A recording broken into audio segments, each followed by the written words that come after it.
Hello friends, आपका royal सिक्खू YouTube channel में आपका स्वागत है। आज मैं आपके लिए अनसुनी अलौकिक कहानी लेकर आई हूँ। कहानी है द्रौपदी की थाली। पांडव जब वनवास में थे तब की यह बात है। राजा धृतराज हस्तिनापुर राज कर रहे थे। अतः धृतराज के बेटे दुर्योधन के हाथ में राज का कारोबार था। ऐसा कहना अनुचित नहीं होगा। एक बार महेशी दुर्वासा अचानक गौरवों के राज दरबार में आए। यद्यपि वे अचानक आए थे, दुर्योधन ने उनका यथोचित आदर संस्कार किया। उनकी स्नान संध्या भोजन निद्रा हेतु उचित उत्तम सुविधा उपलब्ध कराई। अतः दुर्वासा मुनि एकदम तृप्त हुए तथा संतुष्ट होकर दुर्योधन से कहा, मैं तुम पर अत्यंत प्रसन्न हूँ, जो चाहो मांग लो। इस पर दुर्योधन ने मन ही मन में प्रसन्न हुआ। पांडवों को मुंह के बल गिराने हेतु इस संधि का लाभ लेना चाहिए, ऐसा निश्चय कर झूठी नम्रता से उसने कहा, मुनिवर, मैंने यथाशक्ति आपका आदर संस्कार किया है, उससे आप संतुष्ट हो, यह मेरे लिए बड़े आनंद की बात है तथा इससे मेरा पुण्य भी बढ़ेगा। यह विशेष महत्वपूर्ण है। ऐसा ही पुण्य मेरे भाई पांडवों को भी मिले, ऐसी मेरी तीव्र इच्छा है। आप अपना अगला मुकाम वन में रहने वाले मेरे पांडवों भाइयों के यहाँ रखें तथा आप अपने शिष्यों समेत एक समय के भोजन का लाभ पांडवों के यहाँ भी लें। मेरी बस इतनी सी इच्छा पूर्ण कीजिए। तथास्तु कहकर दुर्वासा ऋषि वहाँ से चले गए। दुर्योधन को मन ही मन में आसुरी आनंद हुआ।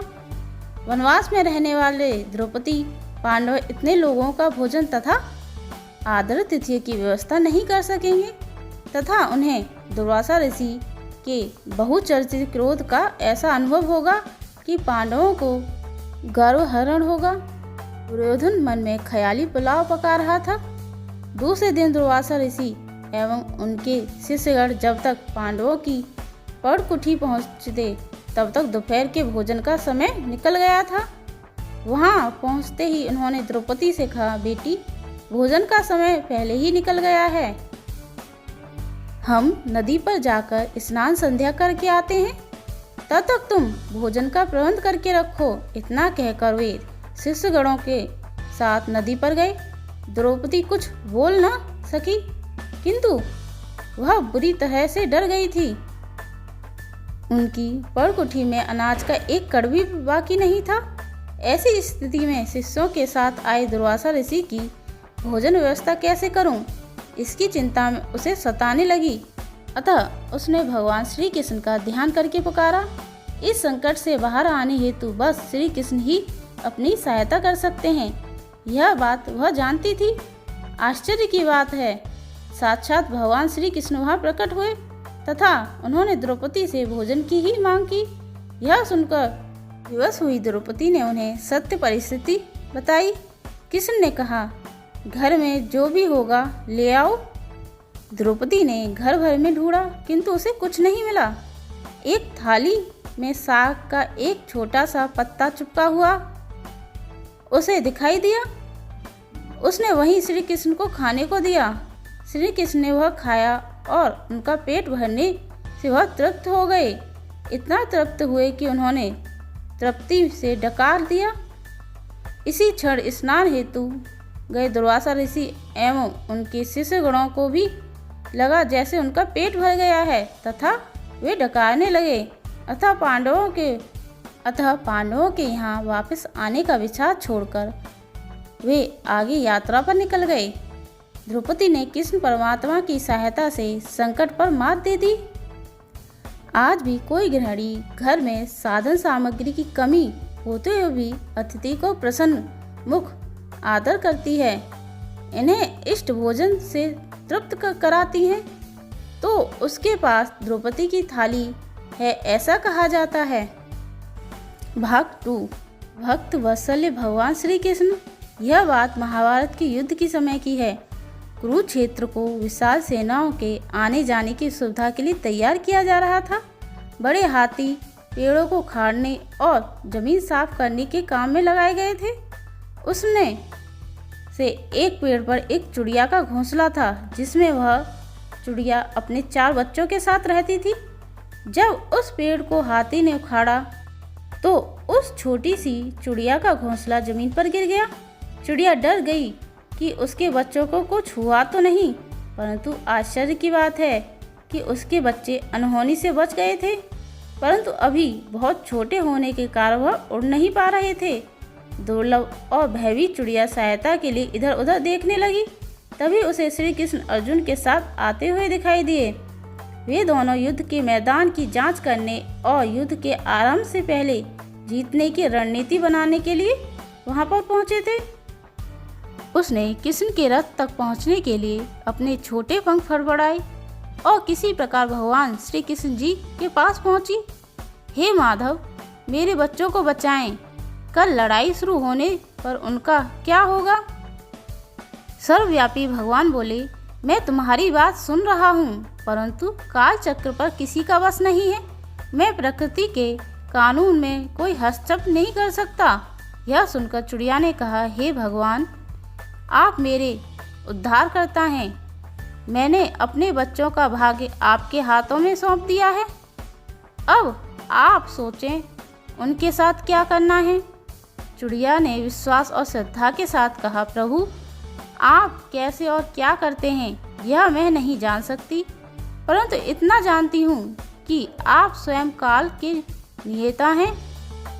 मैं इस परिस्थिति सहित स्वयं को आपके चरणों में समर्पित करती हूँ। भगवान ने चिड़िया की ओर देखा और बोले, अपने घोंसले में 3 सप्ताह के लिए भोजन का संग्रह करो। चिड़िया ने अपने पंखों को कुछ क्षणों के लिए फुलाया और वह अपने घोंसले में वापस चली गई। चिड़िया और श्री कृष्ण के बीच जब संवाद चल रहा था तब अर्जुन को पता नहीं था। 2 दिन बाद शंख के उद्घोष से युद्ध आरंभ हुआ। किसी ने अर्जुन से कहा, पार्थ, मुझे अपने धनुष और बाण दो। अर्जुन चौंक गए, क्योंकि श्री कृष्ण ने युद्ध में कोई भी हथियार न उठाने की शपथ ली थी। आज्ञा दें केशव, मेरे तीरों के लिए कुछ भी अवैध नहीं है, अर्जुन ने कहा। परंतु श्री कृष्ण ने चुपचाप अर्जुन से धनुष लेकर एक हाथी पर निशाना बनाया। उन्होंने वह तीर हाथी के गले की घंटी पर छोड़ा, जिससे वह घंटी नीचे गिर गई। अर्जुन ने सोचा कि केशव एक आसान सा निशाना कैसे चूक सकते हैं।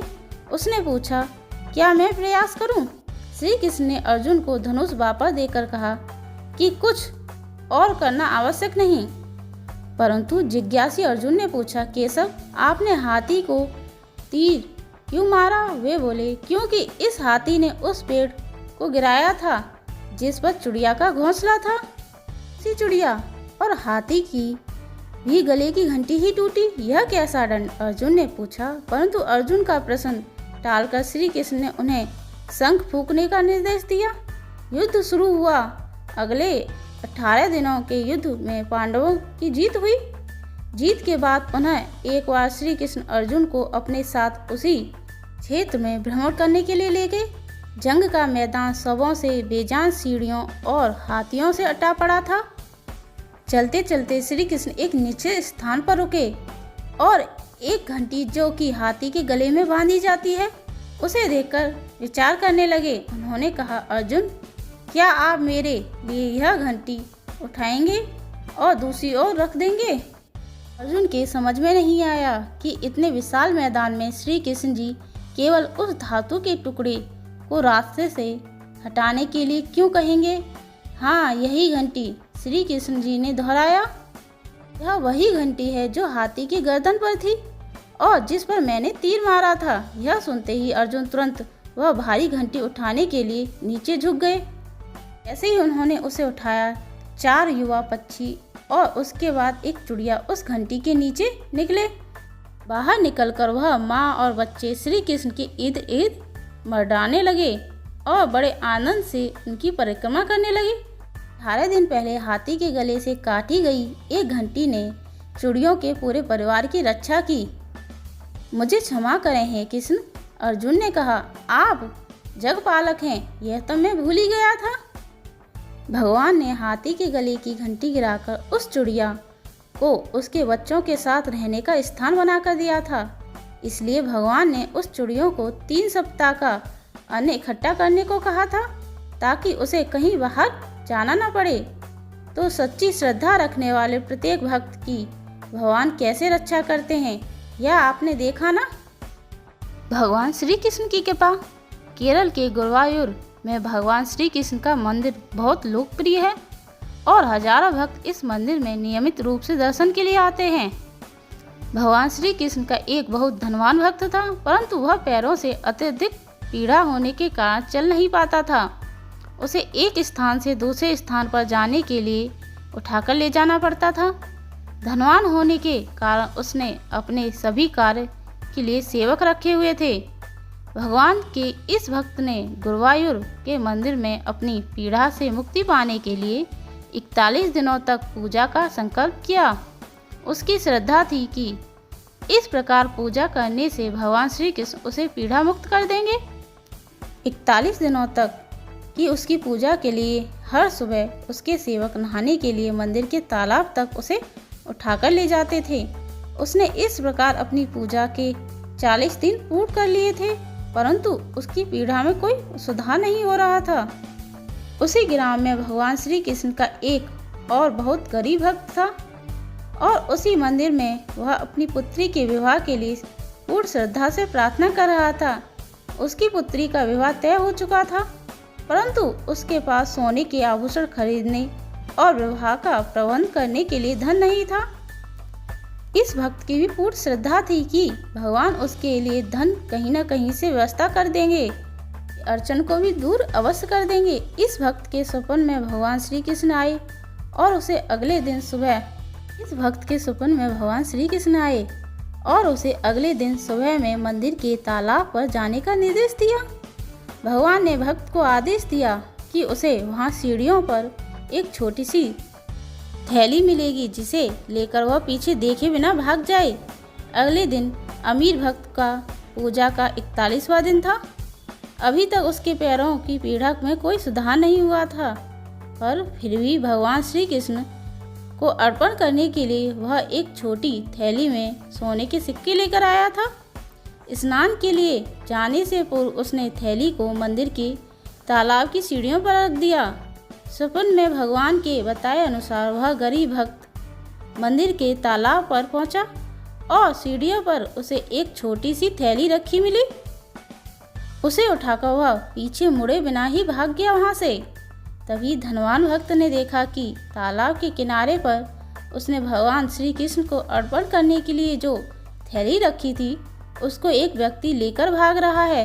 वह तत्काल पानी से बाहर निकला और उस चोर के पीछे भागने लगा, परंतु वह चोर को पकड़ नहीं पाया और निराश होकर लौट आया।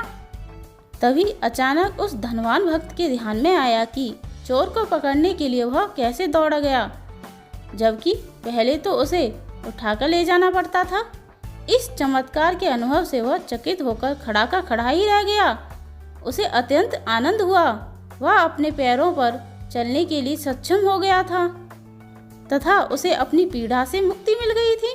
भगवान कृष्ण की इस अनंत कृपा के लिए उसने प्रभु को धन्यवाद व्यक्त किया।